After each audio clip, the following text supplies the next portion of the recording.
Ma femme a insisté pour que nous prenions des voitures séparées. Pour aller à la fête d'anniversaire de ses parents. Sur le trajet, ma fille m'a chuchoté, « Papa, maman ne sait pas que j'ai trouvé ça. » Bienvenue sur la chaîne des histoires de cœur brisé. Certaines trahisons se cachent au grand jour, pendant des décennies. En plein cœur de la vie que vous pensiez pourtant connaître. Ceci est l'histoire d'un homme, qui a dû utiliser ses propres compétences professionnelles. Pour découvrir la vérité sur son mariage. Faisons un bout de chemin ensemble, et écoutons cette histoire. Ma femme a insisté pour prendre une voiture séparée. Afin de se rendre à la fête d'anniversaire de mariage de ses parents. Sur le trajet, ma fille m'a chuchoté, « Papa, maman ne sait pas que j'ai trouvé ça. » J'ai passé 32 ans de ma vie à traquer la fraude financière. À présent, je devais auditer mon propre mariage, et les chiffres étaient dévastateurs. Je m'appelle Winston Hawkins. J'ai 61 ans, je suis récemment retraité. Et je suis un homme qui vient de passer la dernière année de sa vie à démanteler discrètement un mariage qu'il croyait aussi solide que le roc. Lorraine et moi étions ensemble depuis 34 ans. Mariés depuis 32 ans. Nous avions bâti une belle vie à Asheville, en Caroline du Nord. Une maison de style colonial, dans une rue calme. Une fille dont nous étions tous les deux fiers. Une routine qui semblait confortable, et amplement méritée. Je m'étais éloigné du monde de l'entreprise 2 ans auparavant.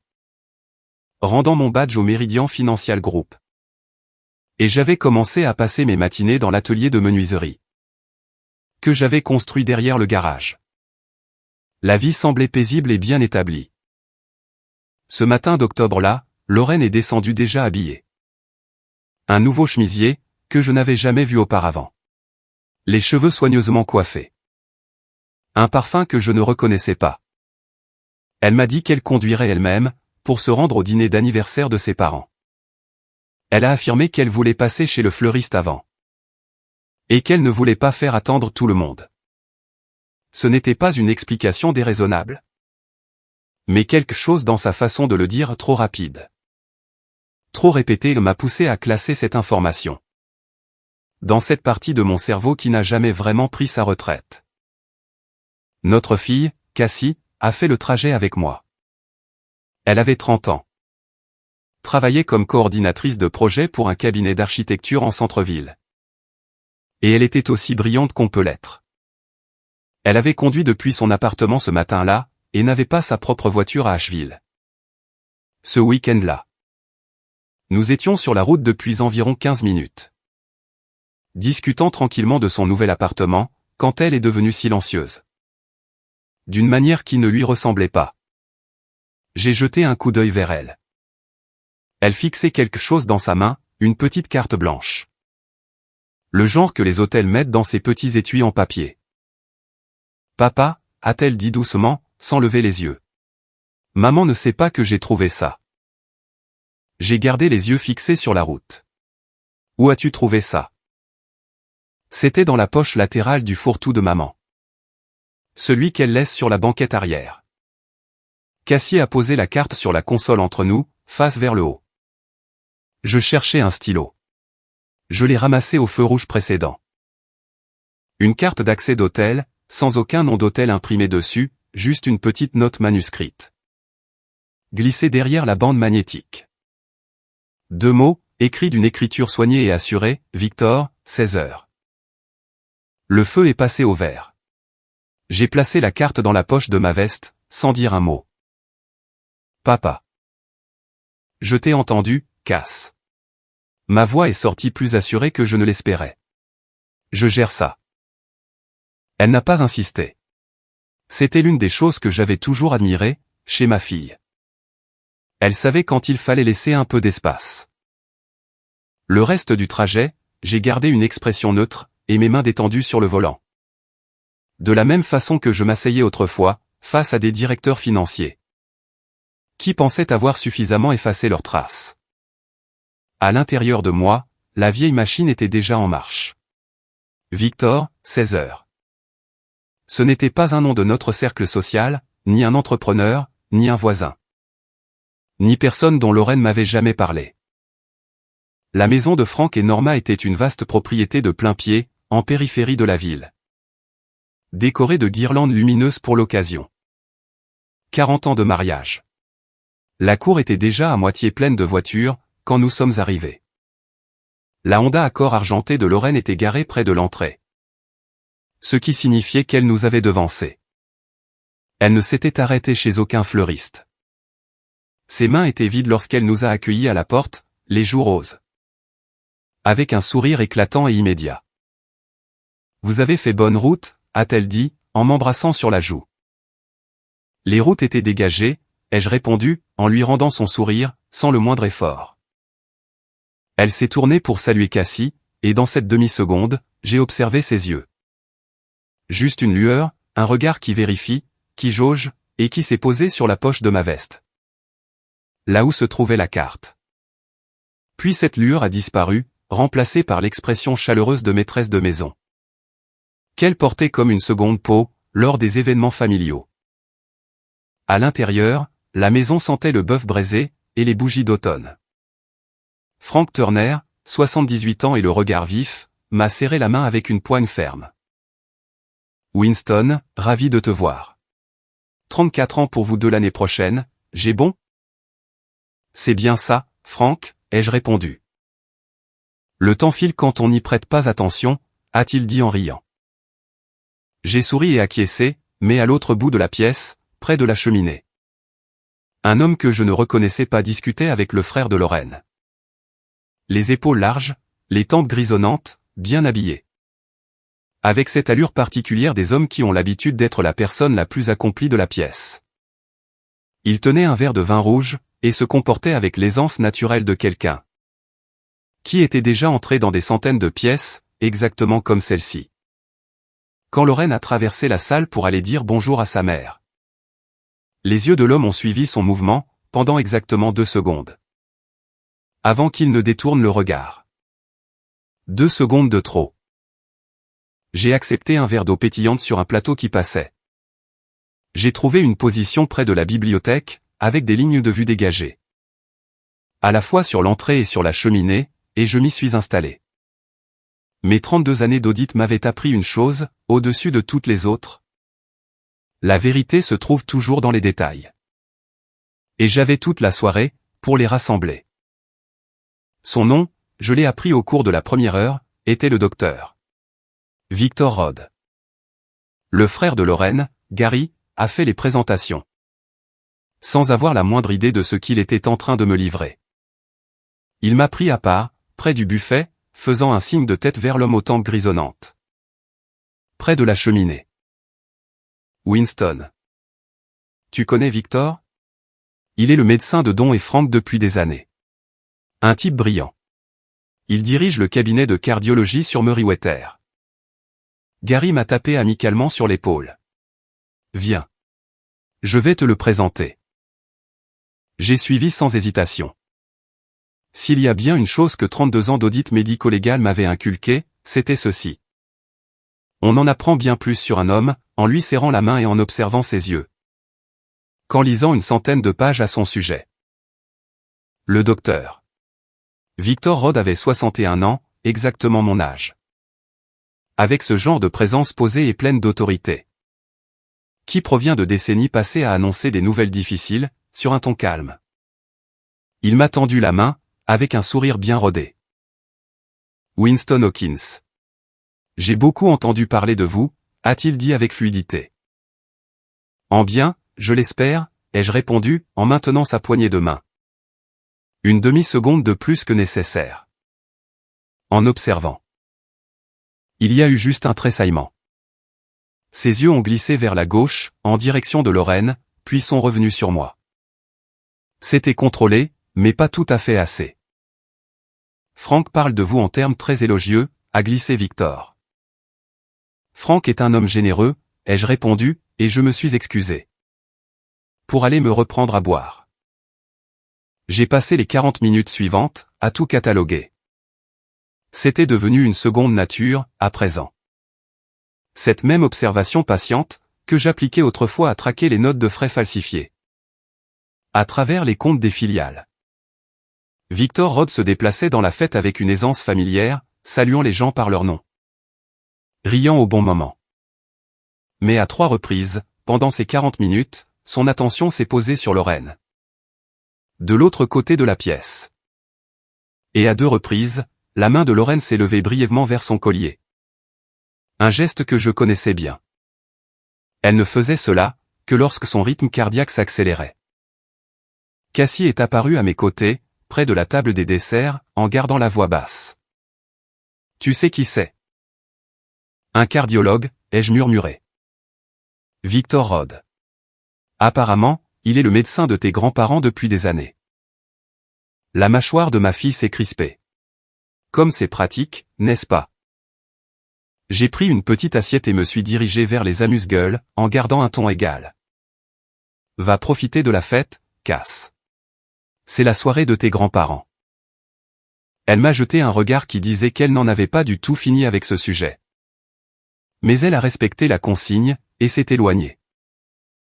À 19h15, j'ai vu Lorraine s'excuser, au milieu d'une conversation près des fenêtres. Elle s'est glissée dans le couloir vers l'arrière de la maison. En direction des toilettes pour invités, qui se trouvaient également à côté de la porte latérale. Celle qui ouvrait sur le jardin. 2 minutes plus tard, Victor Rod a posé son verre de vin sur une table d'appoint. Et a suivi le même chemin. J'ai regardé ma montre. Je ne les ai pas suivis. À la place, je me suis approché de la fenêtre qui donnait sur le jardin. Et je me suis tenu à un angle qui me permettait de rester visible depuis l'intérieur de la pièce. Tout en ayant une vue partielle sur le chemin de pierre, en bas. Ils sont restés ensemble près du banc de jardin, pendant 4 minutes et 20 secondes, sans se toucher. À parler doucement, rapidement.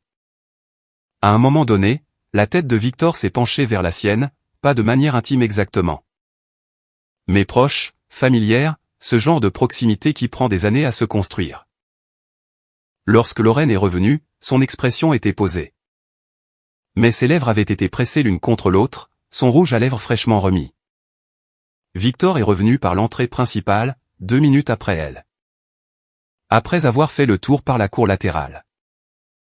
J'ai classé tout cela dans ma tête, j'ai gardé un visage avenant. Et j'ai passé le reste de la soirée à faire ce que je faisais de mieux. Être la présence fiable et constante que tout le monde attendait. J'ai discuté avec Franck de son jardin. J'ai aidé Norma à trouver le tire-bouchon. J'ai raconté une anecdote à table, qui a fait rire toute la pièce. Lorraine m'a observé de l'autre côté de la table. Avec quelque chose dans son expression que je ne pouvais pas nommer immédiatement. Pas de la culpabilité, pas tout à fait, plutôt un malaise. Comme une femme qui s'attendait à des turbulences. Et qui ne comprenait pas pourquoi l'eau restait si calme. Sur le chemin du retour, elle est restée silencieuse pendant les premiers kilomètres. Puis, elle a demandé, presque l'air de rien. Que as-tu pensé de Victor? Gary m'a dit qu'il te l'avait présenté.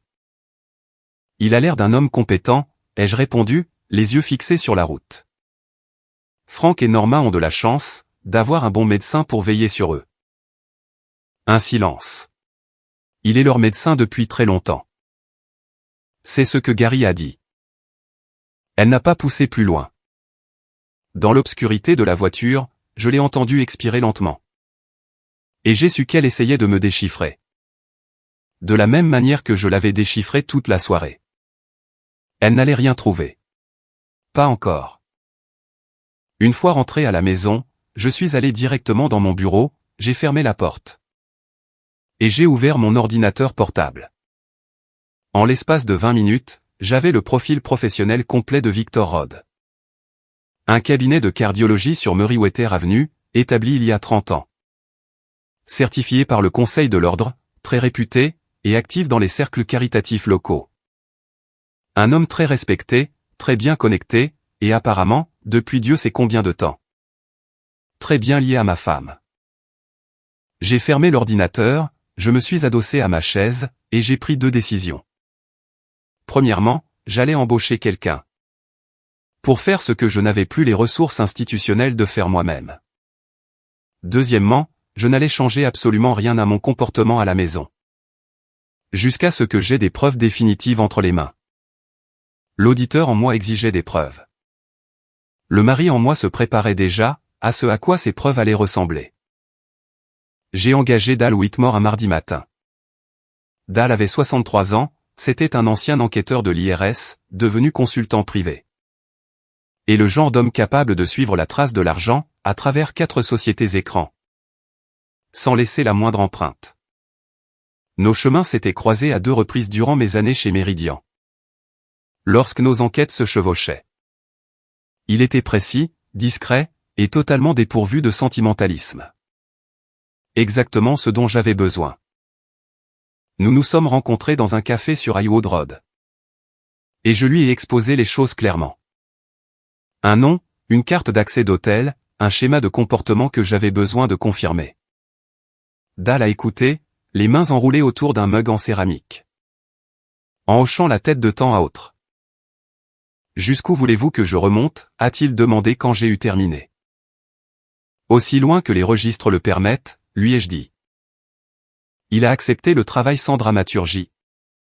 Et m'a dit qu'il me fournirait un rapport préliminaire sous 10 jours. Je suis rentré chez moi, en ressentant cette sérénité si particulière à l'homme. Qui vient de convertir son anxiété en action. Restait la question de nos propres dossiers financiers. Quelque chose que j'aurais pu gérer moi-même, si Lorraine n'avait pas pris des précautions. Depuis 1 an, elle gérait les comptes du foyer. Une tâche qu'elle avait reprise progressivement après ma retraite. Le meuble classeur dans son bureau personnel contenait nos relevés conjoints. Organisés par trimestre. Elle gardait ce classeur fermé à clé. Je l'avais remarqué il y a 6 mois, et j'avais accepté son explication. Pour protéger nos informations financières sensibles.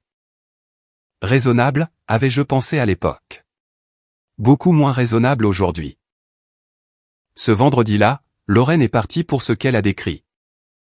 Comme une session de planification avec son comité auxiliaire paroissial. Elle était partie à 9h15.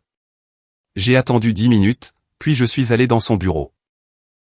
Le classeur était verrouillé, comme prévu.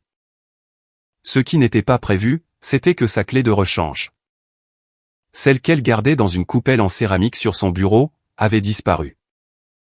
Elle l'avait déplacée récemment. Suffisamment récemment, pour qu'elle soit déjà en train de contrôler ce que je pourrais regarder. Je suis resté là un instant, les mains dans les poches. À regarder le classeur avec cette même expression que j'affichais autrefois.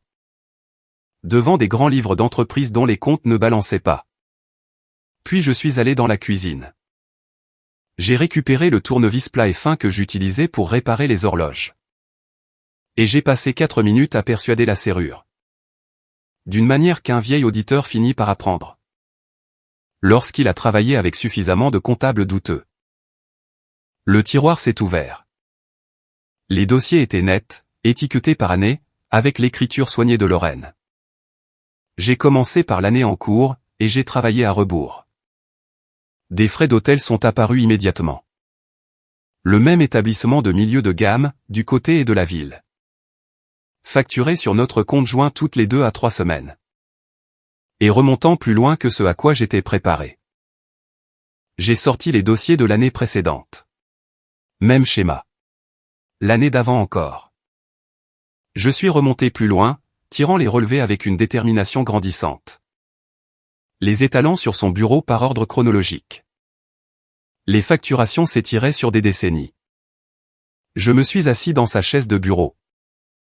Et j'ai regardé ce que les chiffres venaient d'étaler devant moi. Un registre complet et ininterrompu, d'une vie parallèle, menée à mes frais. Mes mains étaient stables. J'ai réussi à maintenir cela, en me concentrant sur chaque page individuelle, l'une après l'autre. De la même façon que je me concentrais sur des lignes comptables individuelles. Lorsqu'une image plus globale était trop déformée, pour être regardée directement. J'ai photographié chaque page pertinente avec mon téléphone. J'ai replacé les dossiers à leurs positions exactes, et j'ai reverrouillé la serrure. J'ai quitté la pièce, exactement comme je l'avais trouvée. Ce soir-là, Lorraine est rentrée à la maison. Et s'est déplacée dans la cuisine avec son assurance habituelle, parlant de la réunion du comité. Décrivant un désaccord sur le calendrier de la collecte de fonds pour les fêtes. J'écoutais, et je répondais au bon moment. À un instant précis, elle est passée devant la porte de son bureau. A jeté un bref coup d'œil à l'intérieur, puis a continué vers la cuisine. Ses épaules se sont affaissées d'une fraction de millimètre. Elle avait vérifié. Tout semblait intact. Tu as l'air silencieux, a-t-elle observé pendant le dîner. Longue journée, ai-je répondu. Le meuble des Henderson m'a pris plus de temps à finir que prévu. J'ai passé toute l'après-midi à le restaurer. Dans l'atelier. Un alibi véridique, que je n'avais même pas eu besoin de fabriquer. Elle a accepté cela, et est passée à autre chose. Plus tard, dans l'atelier de menuiserie, après qu'elle fut allée se coucher. Je me suis assis sur mon tabouret de travail. Et j'ai laissé le poids de ce que j'avais trouvé s'installer complètement. Des décennies de dépenses. Des décennies de mensonges le week-end, de rouge à lèvres rafraîchi. Et de gestion minutieuse de deux vies séparées. Cassie était née pendant ces années-là, elle avait été élevée pendant ces années-là. Et à travers tout cela, Victor Rod était apparemment resté une constante. Juste hors de vue, juste à portée de main. J'ai ouvert mon téléphone, et j'ai envoyé un bref message à Dal Whitmore. Accélérez le calendrier. Ce que vous allez trouver sera pire que ce que nous pensions. Sa réponse est revenue en moins d'une minute. Ça l'est déjà. On en parle demain. J'ai posé le téléphone, j'ai pris un morceau de papier de verre. Et j'ai poncé le bord de la porte du meuble des Henderson. Jusqu'à ce que mes mains cessent de vouloir faire quelque chose de complètement différent. Le rapport de Dal est arrivé un jeudi, livré dans une simple enveloppe Kraft. Laissé devant la porte de mon atelier, avant 7 heures du matin. J'ai attendu que Lorraine parte pour son cours de yoga hebdomadaire. Avant de l'ouvrir à la table de la cuisine, avec une tasse de café noir. Les photographies de surveillance étaient cliniques et exhaustives. Victor Rod et Lorraine, dans le parking couvert du Lakeview Suite. Lorraine entrant la première, Victor la suivant 4 minutes plus tard. Des horodatage sur chaque image. Dal avait également fouillé les dossiers financiers de Victor. Par des canaux sur lesquels je n'ai pas posé de questions. Des frais dans ce même hôtel, à des dates qui reflétaient précisément les absences de Lorraine. Remontant à 11 ans de preuves documentées. 11 ans de registres confirmés. Les frais d'hôtel sur nos comptes joints suggéraient, cependant, que l'arrangement était considérablement plus ancien. J'ai mis les photographies de côté, et je suis passé au résumé écrit de Dal. Un paragraphe près de la fin, m'a glacé le sang. Le sujet Rod n'a pas d'enfant. N'a jamais été marié. Entretient une résidence de 2 chambres sur Carteret Drive. Et est membre de l'Asheville Country Club. Fait notable, selon les registres financiers, le sujet a reçu des transferts personnels récurrents. Provenant d'un compte joint correspondant aux initiales du sujet, LH. D'une moyenne de $400 par mois, depuis environ 8 ans. J'ai lu ce paragraphe 3 fois. Lorraine avait envoyé de l'argent à Victor Rod. Pas des cadeaux, pas des dépenses partagées et des transferts récurrents. J'ai ouvert l'application de notre compte joint sur mon téléphone. Et j'ai trouvé une catégorie de transactions qu'elle avait étiquetée « Bien-être personnel ». 8 années de retrait mensuel, 38,000 $, à peu de choses près. J'ai fermé l'application, et j'ai fini mon café. La question de l'ADN était dans un coin de ma tête. Depuis la nuit où j'avais trouvé la carte d'accès. Je n'avais pas voulu la regarder en face. Maintenant, je n'avais plus le choix. Cassie avait 30 ans. Les frais d'hôtel sur nos relevés remontaient assez loin, pour chevaucher l'année de sa conception. Victor Rod avait exactement mon âge. L'après-midi même, j'ai commandé un test de paternité à domicile. Sur un site de fourniture médicale. Un emballage discret, des résultats sous 14 jours, une précision certifiée à 99,97%. Je l'ai rangé dans le tiroir verrouillé de mon bureau, sous une copie d'un vieux rapport d'audit. Que personne ne prendrait jamais la peine de sortir. Obtenir l'échantillon de Cassie sans lui expliquer pourquoi, a demandé une réflexion minutieuse. Le samedi suivant, elle est passée à la maison pour notre déjeuner habituel. Ce rituel hebdomadaire que nous avions conservé. Depuis qu'elle avait emménagé dans son propre appartement. Je lui avais préparé son plat préféré, du poulet grillé, avec des légumes rôtis. Et après le repas.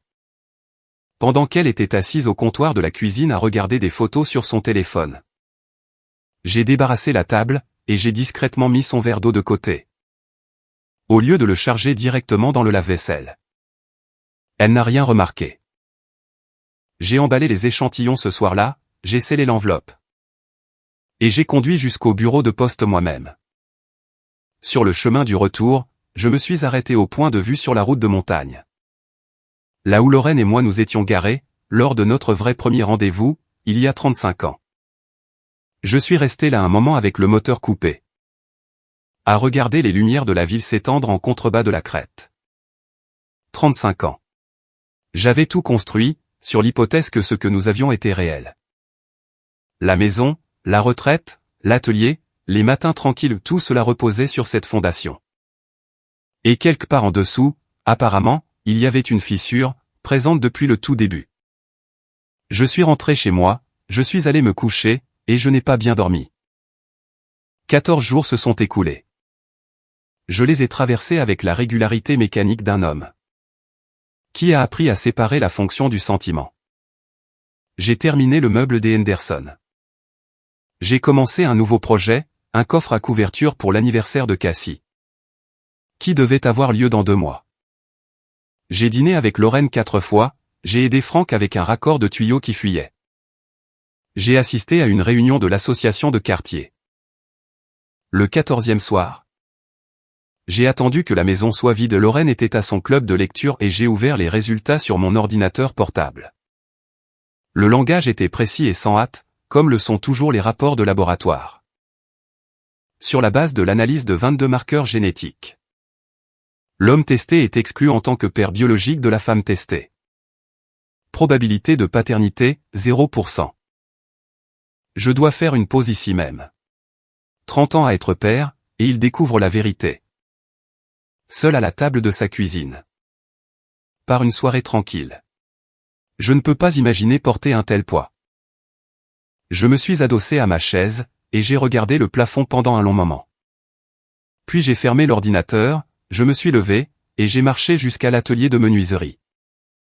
J'ai allumé toutes les lumières. J'ai choisi un morceau de bois de cerisier que je gardais pour une création digne de ce nom. Et j'ai commencé à prendre des mesures. Mes mains étaient précises. Mes coupes étaient nettes. J'ai travaillé jusqu'à minuit.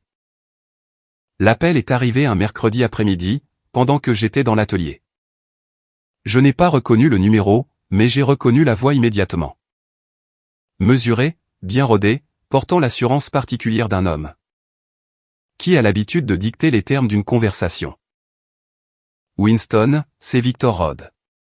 Je pense qu'il est temps que nous parlions. J'ai posé mon ciseau à bois, et je me suis appuyé contre l'établi. Dehors, un vent froid de décembre poussait contre les fenêtres de l'atelier. J'ai laissé passer 3 bonnes secondes, avant de répondre. Victor, ai-je dit d'un ton égal. Je me demandais quand vous alliez appeler. Un bref silence. Il s'était attendu soit à de la colère, soit à de l'inquiétude. Et n'avait obtenu ni l'un ni l'autre. Je préfère que nous nous rencontrions en personne. Il y a des choses que vous devriez entendre. Directement de moi. Ah oui, ai-je répondu. Des choses comme quoi, exactement? Des choses qu'il vaudrait mieux discuter en privé. Son ton a légèrement changé.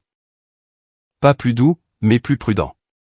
Je ne suis pas votre ennemi, Winston. Je n'ai pas dit que vous l'étiez. J'ai repris mon ciseau à bois, et j'en ai examiné le tranchant. Au Meriwether Coffee. Demain. 10 heures. Un autre silence. Très bien. 10 heures. J'ai raccroché, et je suis resté là un instant, à faire tourner lentement le ciseau entre mes mains. Victor Rod venait de commettre sa première erreur, et elle était de taille. Il m'avait contacté, avant même que je n'ai fait le moindre mouvement contre lui. Cela signifiait, soit que Lorraine lui avait dit que je posais des questions. soit qu'il était devenu impatient d'attendre une confrontation, qui ne venait pas. Dans les deux cas, il m'avait prouvé que le silence commençait à peser sur lui. Tant mieux. Je suis arrivé au Meriwether Coffee avec 12 minutes d'avance, et j'ai choisi une table dans un coin. Le dos au mur. Une vieille habitude. J'en étais à la moitié de mon americano, quand Victor est entré à 9h50. Ses cheveux argentés impeccables, son par-dessus en laine bien repassé. Incarnant de la tête aux pieds le médecin distingué. Il a commandé au comptoir, et a porté sa tasse jusqu'à la table, d'une main ferme. Je lui ai accordé ce crédit-là. Il s'est assis, a pris une gorgée mesurée, et m'a regardé directement. Je suppose que vous êtes au courant, pour Lorraine et moi. Je sais considérablement plus de choses, que ce qui vous mettrait à l'aise, ai-je répondu. Quelque chose a changé dans son expression. Pas tout à fait de l'alarme, mais un recalibrage. Il avait répété son introduction. Je venais de la rendre obsolète. Je veux que vous compreniez, a-t-il commencé, que je n'ai jamais eu l'intention. Victor. J'ai posé ma tasse. J'ai passé 32 ans à traquer des hommes qui n'avaient jamais eu l'intention de faire ce que les preuves démontraient qu'ils avaient fait. Gardez ce discours pour quelqu'un sur qui ça marchera. Sa mâchoire s'est crispée. Puis il s'est légèrement penché en avant, et ce que j'ai vu dans ses yeux m'a surpris. Pas de la culpabilité, mais quelque chose de plus dur. De la possession. Elle est avec moi depuis bien plus longtemps que vous ne voulez le savoir, a-t-il dit doucement. Cela ne va pas changer, simplement parce que vous avez trouvé une carte d'accès. C'était donc ça. L'arrogance cachée sous cette surface lisse. Je l'ai regardé pendant un long moment. Cet homme, qui avait passé des décennies à traiter des patients avec une autorité bienveillante. Et qui, apparemment, se comportait exactement de la même manière dans le reste de sa vie. Laissez-moi vous expliquer une chose, ai-je dit. Ma voix descendant vers ce registre que j'utilisais. Lorsque je voulais que chaque mot frappe avec précision. Vous ne m'avez pas appelé parce que vous vouliez dissiper un malentendu. Vous m'avez appelé parce que vous êtes nerveux. Et vous avez de quoi l'être. Parce que ce que j'ai rassemblé au cours des dernières semaines n'est pas une simple suspicion. C'est un dossier documenté avec des preuves financières, photographiques, et bien plus encore. Alors, quoi que vous soyez venu négocier ici, vous vous êtes trompé de table. Victor m'a dévisagé. Sa posture confiante tenait bon, mais l'assurance naturelle derrière son regard s'était réfugiée. Dans un endroit beaucoup plus silencieux. Que voulez-vous, a-t-il fini par demander. En ce moment? Rien de votre part. J'ai repris ma tasse. C'est cette partie-là, que vous allez trouver la plus difficile à accepter. J'ai fini mon café, je me suis levé. J'ai laissé suffisamment de monnaie sur la table pour payer les 2 boissons. Et je suis sorti sans me retourner. Mes mains étaient stables. Mon pouls battait à son rythme normal. Sur le trajet du retour, je me suis accordé un moment. De quelque chose qui ressemblait à de la satisfaction. Non pas face à l'inconfort de Victor, mais face à ma propre lucidité. Il était venu à cette réunion en pensant me manipuler. À la place, il avait confirmé tout ce que j'avais besoin de savoir sur son caractère. Et il l'avait fait, en moins de 15 minutes. Ce soir-là, Lorraine est rentrée de son club de lecture. Et m'a trouvé en train de lire dans le fauteuil. Elle est restée sur le pas de la porte un moment, m'étudiant avec l'attention prudente d'une femme qui attend ce qu'elle sait être inévitable. Un bon livre, a-t-elle demandé. J'y arrive doucement, ai-je répondu, en tournant une page. Comment c'était, ce club de lecture? Bien, a-t-elle répondu, mais sa voix trahissait une légère pointe de tension. Victor l'avait déjà appelé. J'en étais certain. Qu'ils se posent des questions tous les deux. L'auditeur en moi avait tous les chiffres en main. Le mari en moi avait pris sa décision. Tout ce qu'il restait à faire, c'était de trouver le bon moment. Pour présenter mes conclusions de manière propre, exhaustive, et selon mes propres conditions. Denny Fowler vivait à 40 minutes de route d'Asheville. dans une maison bardée de cèdres au bord d'un lac. Qui avait autrefois fait l'envie de son cercle professionnel. C'était avant le divorce. Je n'avais pas vu Denis depuis 8 mois, pas depuis sa fête de départ à la retraite. Où il avait bu trop de bourbon, et raconté à quiconque voulait l'entendre que son ex-femme avait pris tout ce qui comptait, pour lui laisser tout ce qui n'avait aucune importance.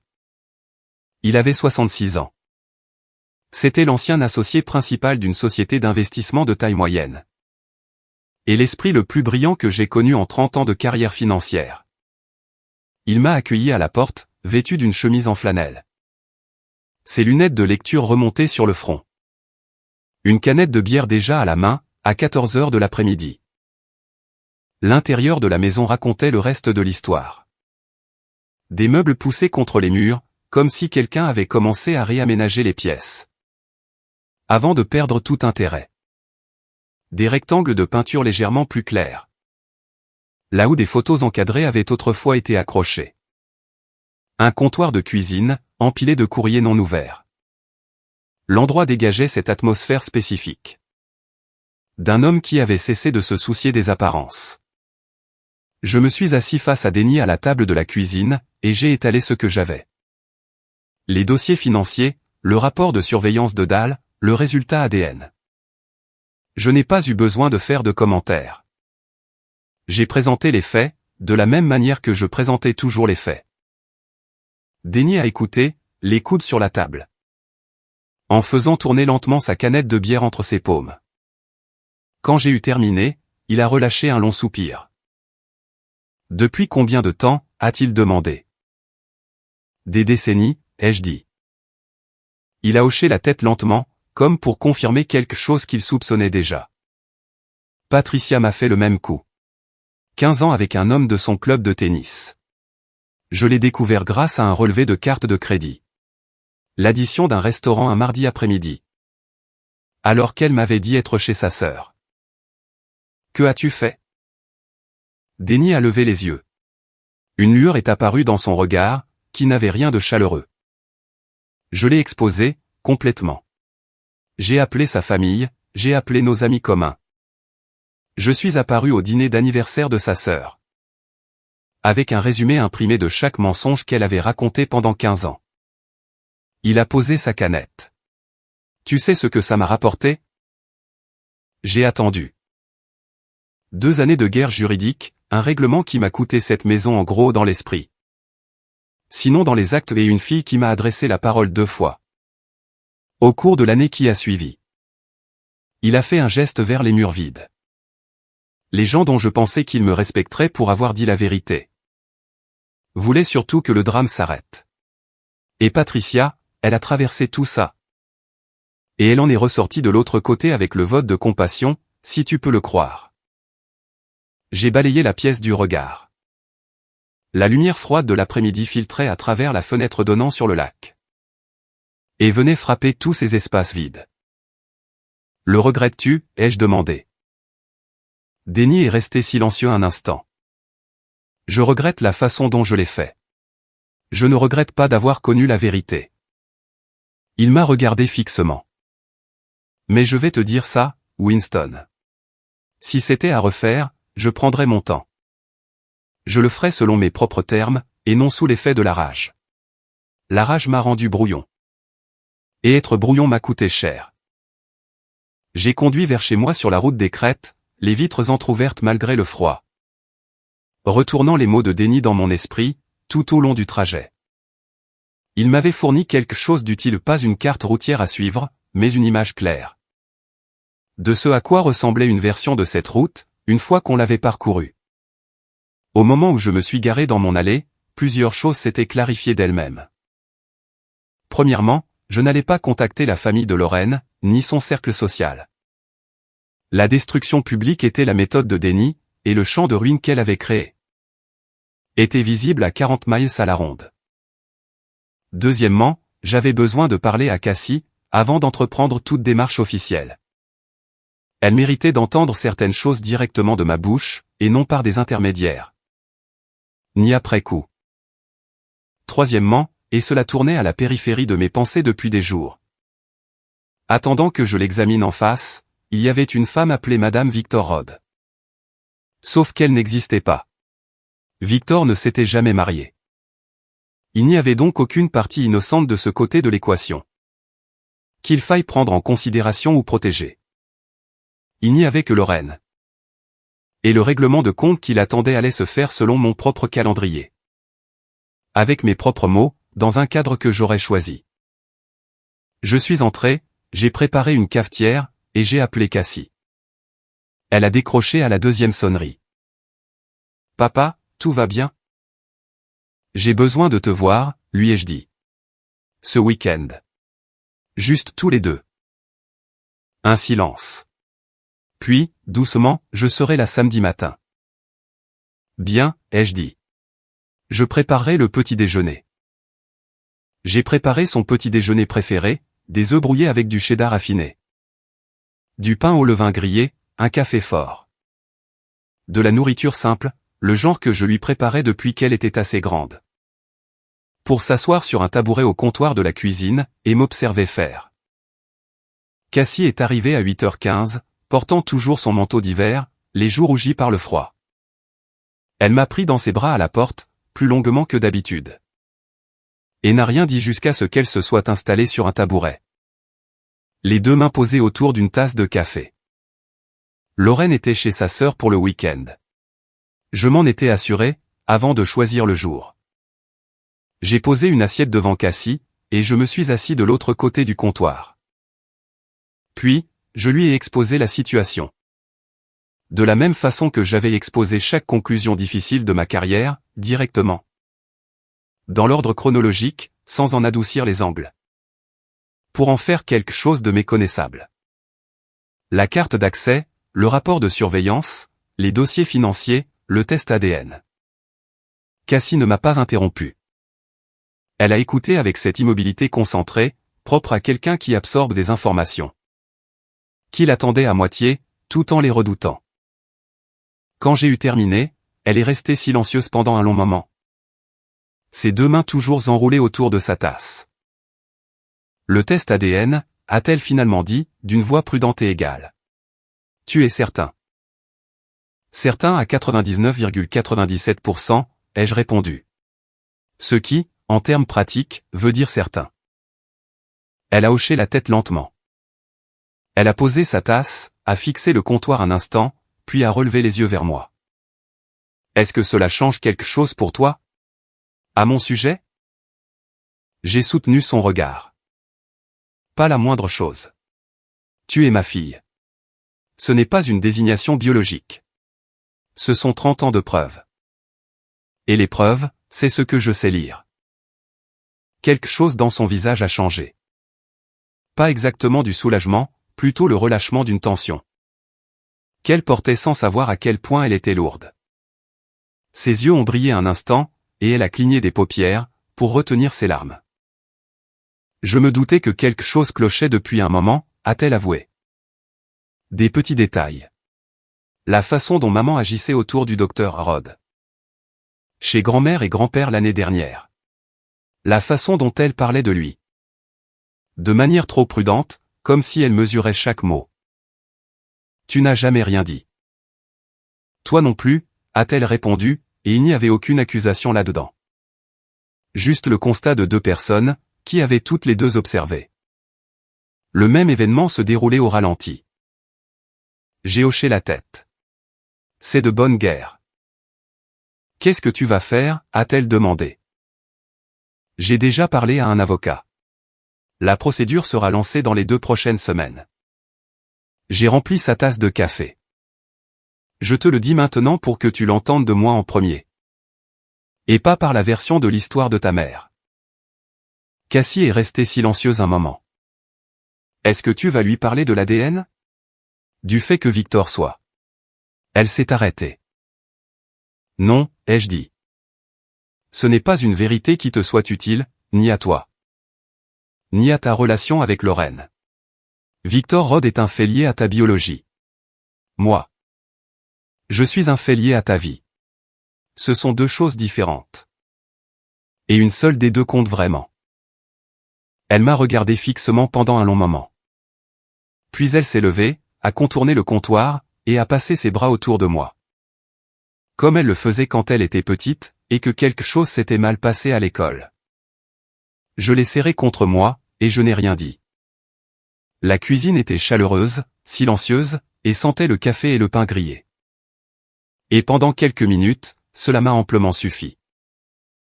Après le petit déjeuner, nous nous sommes assis sur le porche arrière avec notre deuxième tasse. Malgré le froid, observant les arbres nus de la cour, bouger dans le vent de décembre. Nous avons parlé de son travail, de son appartement. D'un voyage qu'elle envisageait au printemps, des choses normales, des choses importantes. Avant de partir, elle s'est arrêtée sur le pas de la porte, et s'est retournée. Papa, a-t-elle dit, pour ce que ça vaut. Tu as géré ça de la façon dont j'aimerais qu'un homme le gère. Pas de spectacle. Pas de dommages collatéraux, juste la vérité, dans le bon ordre, aux bonnes personnes. Je lui ai serré l'épaule. Sois prudente sur la route. J'ai regardé sa voiture jusqu'à ce qu'elle tourne au coin de la rue.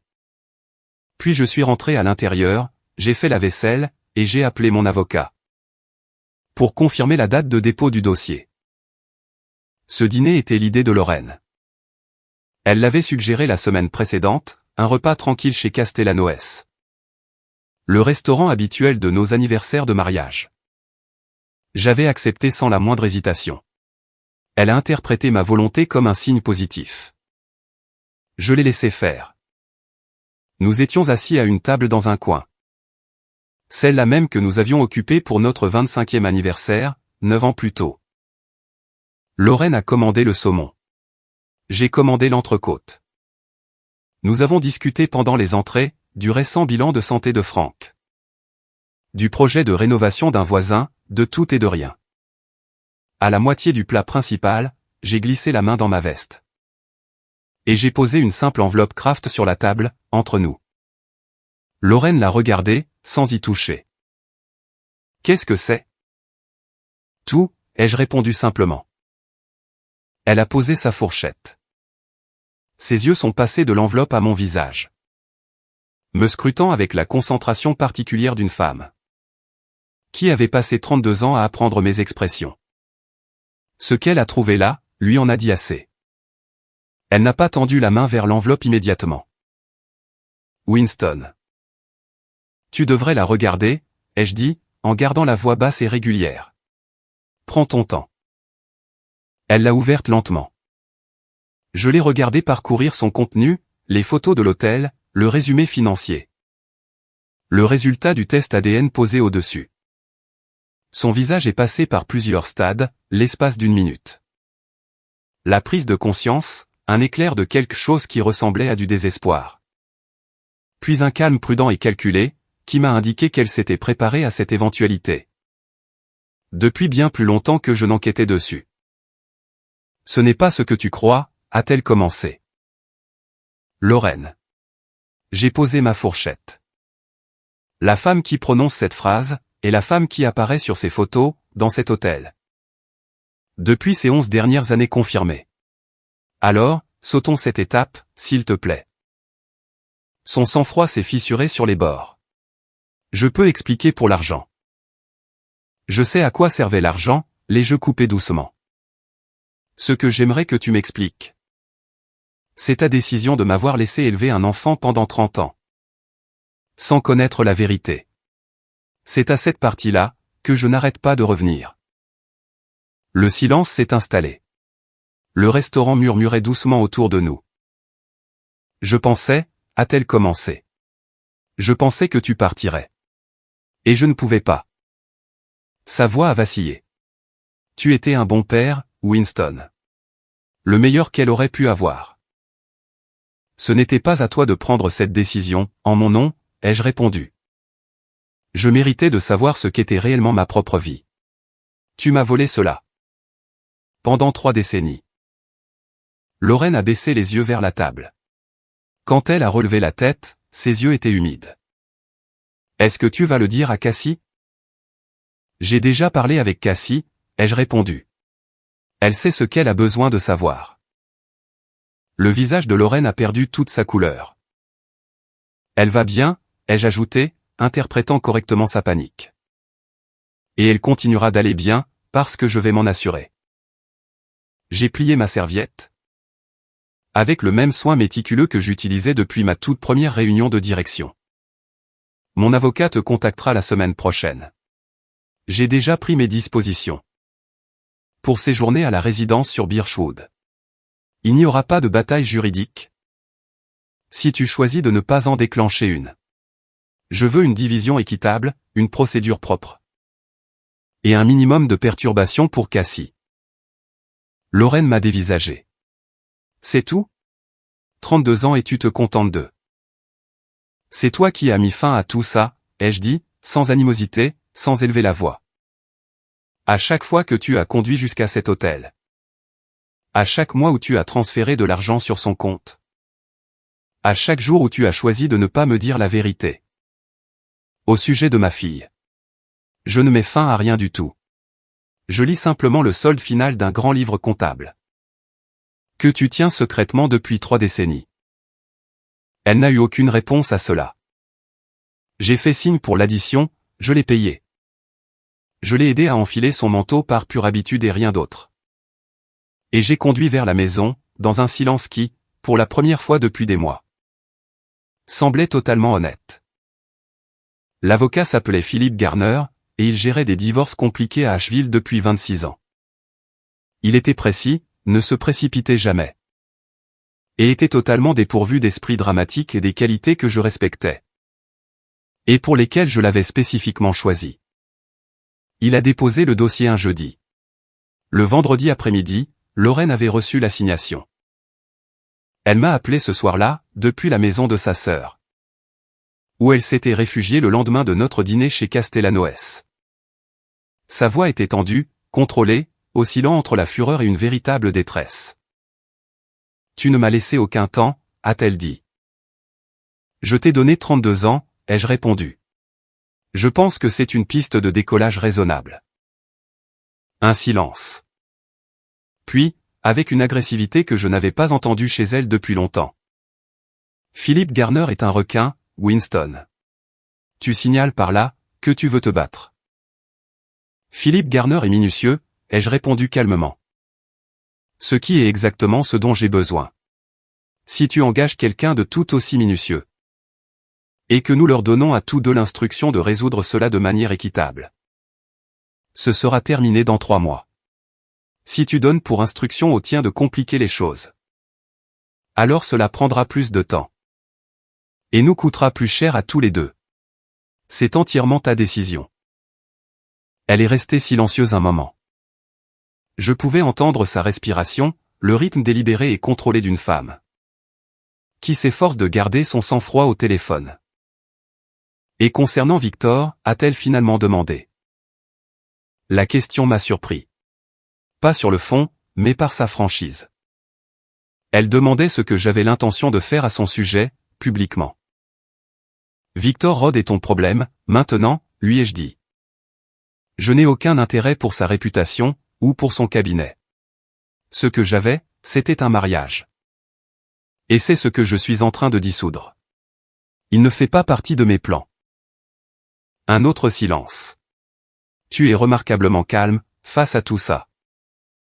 J'ai eu le temps de le digérer, ai-je dit. Tu en as eu considérablement moins. C'est la conséquence naturelle. Quand on est celui qui a été trompé. L'appel s'est terminé peu après. Lorraine a engagé son propre avocat. Pas un requin, en fin de compte, mais un praticien compétent en droit de la famille nommé Hollis.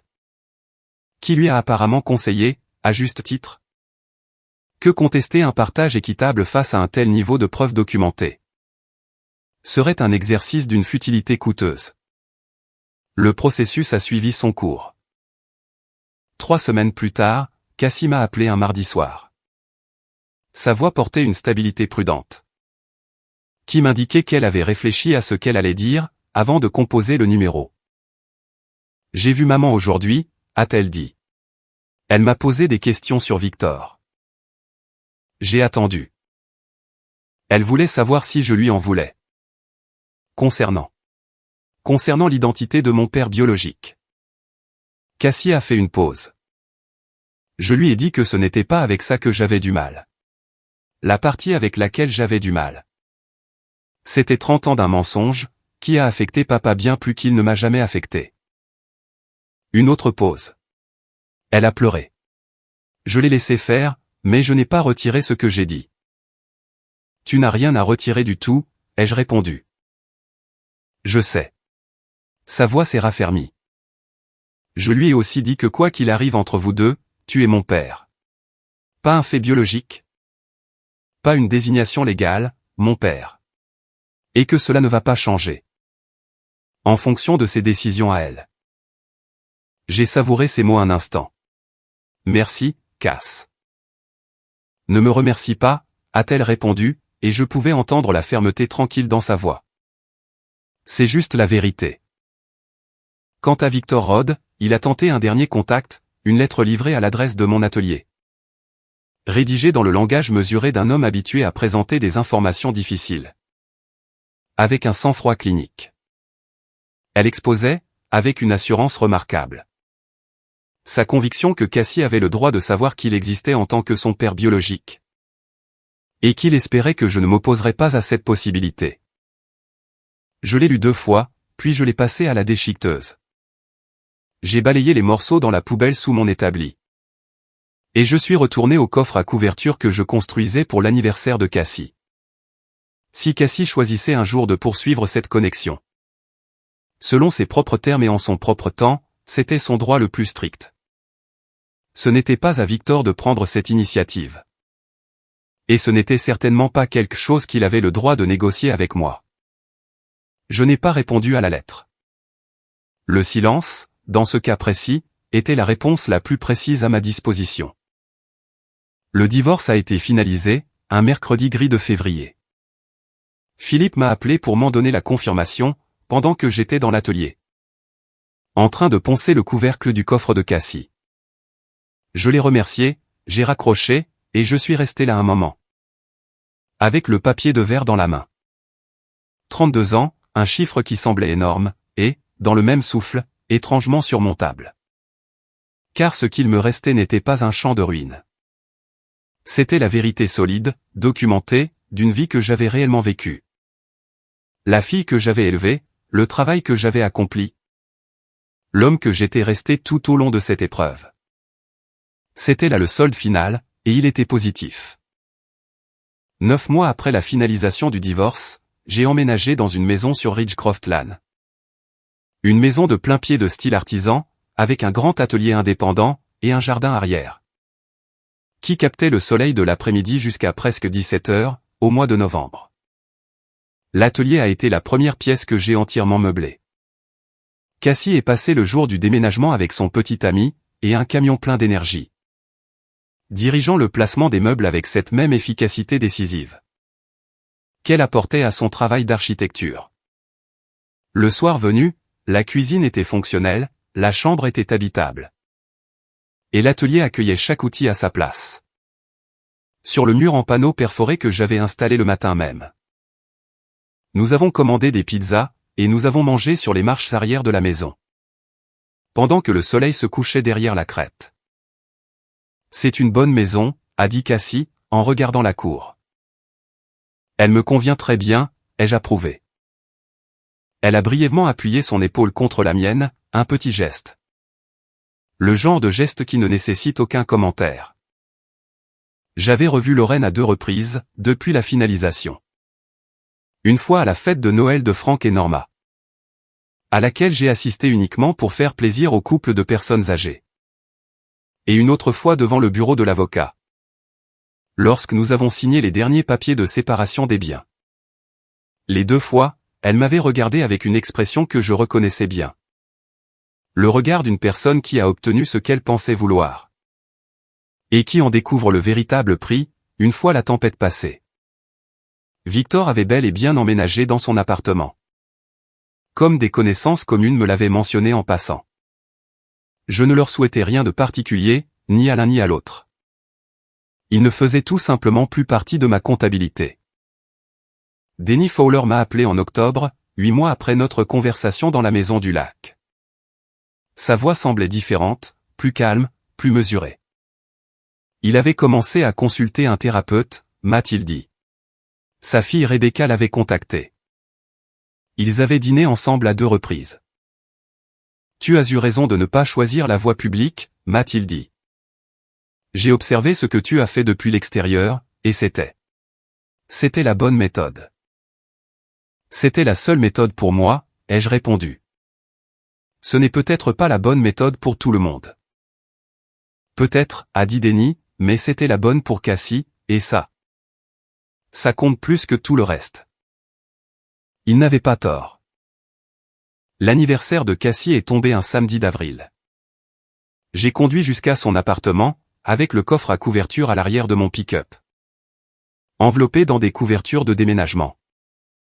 Pour le protéger de la fraîcheur du début du printemps. Elle l'a ouvert dans son salon. Passant ses mains le long des joints en queue d'aronde dans les coins. Sur la finition lisse du cerisier, et sur les charnières forgées à la main. Que j'avais trouvé chez un artisan métallurgiste du Tennessee. Papa, a-t-elle dit doucement, c'est. Ça servira à ranger des couettes, lui ai-je dit, ou ce que tu voudras. Elle a levé les yeux du coffre. Avec ce regard brillant et direct qu'elle avait depuis l'âge de 3 ans. Tu as fabriqué ça, pendant que tout cela se passait. J'avais besoin d'un endroit pour occuper mes mains, ai-je dit simplement. Elle m'a serré dans ses bras au milieu de son salon, fort et sans se presser. Puis elle s'est reculée. Et m'a regardé avec une expression qui contenait quelque chose pour lequel je n'avais pas de mots précis. Quelque chose entre la fierté et la reconnaissance, ce regard si particulier d'une fille. Qui voit son père clairement, et qui trouve que la vue est belle et stable. Tu vas t'en sortir, a-t-elle dit. C'est déjà fait, lui ai-je dit. J'ai pris le chemin du retour, le long de la route des crêtes dans la lumière de fin d'après-midi.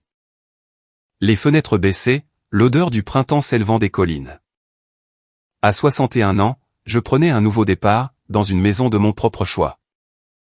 Avec un atelier que j'avais construit comme je le voulais. Et une fille qui connaissait l'entière vérité sur qui j'étais. Et qui avait décidé que c'était plus que suffisant. Les comptes, pour la première fois depuis très longtemps, étaient parfaitement équilibrés. Winston avait toutes les raisons d'être amer, et il a choisi la dignité à la place. Ce n'est pas de la faiblesse. C'est la chose la plus difficile qu'un homme puisse faire. Merci d'avoir écouté, et je vous donne rendez-vous dans la prochaine vidéo.